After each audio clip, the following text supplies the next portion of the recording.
les enseignements tirés aussi par Abou et Talla. Maintenant, on va parler un peu plus de l'attaque parce que bon, finalement, on peut penser que dans le foot, tout est chantier. On avait évoqué au lendemain du match contre l'Algérie le fait que le Sénégal prenait dernièrement beaucoup de buts et voilà que maintenant, on se creuse les méninges par rapport à la ligne offensive.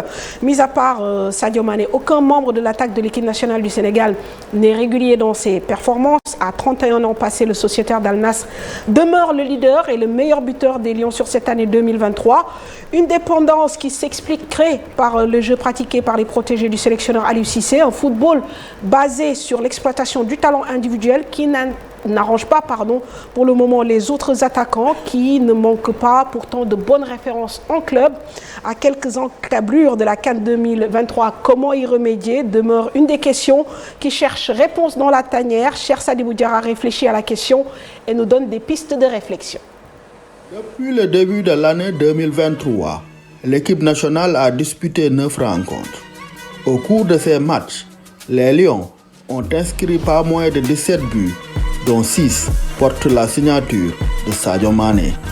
Ses autres compères de l'attaque, ils totalisent eux juste 5 buts, une preuve de la Mané dépendance. Pourtant, les bons attaquants ne manquent pas dans la tanière. Iliman Ndiaye, Habib Diallo, Boulaye Dia, Nicolas Jackson sortent tous d'une saison 2022-2023 en club, prolifique en but.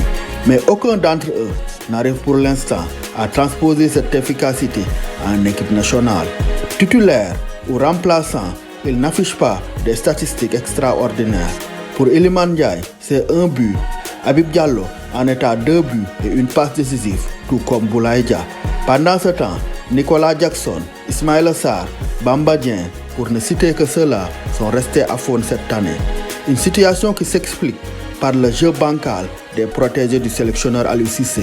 Une attaque qui s'appuie essentiellement sur le talent individuel des joueurs offensifs, réduit la plupart du temps au duel 1 contre 1. L'avant-centre est pour sa part toujours sevré de ballon.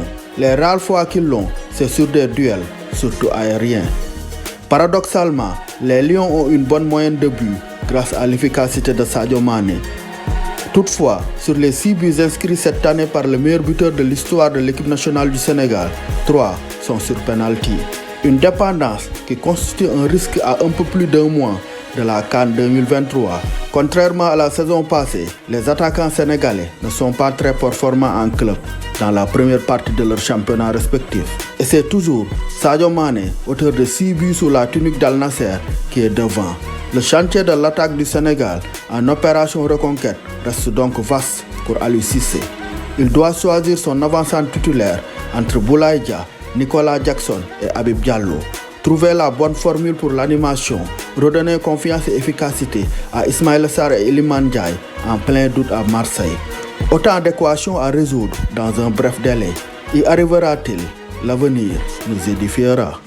Voilà, cher Sadibou Diarra, qui a passé en revue un peu les performances de nos attaquants.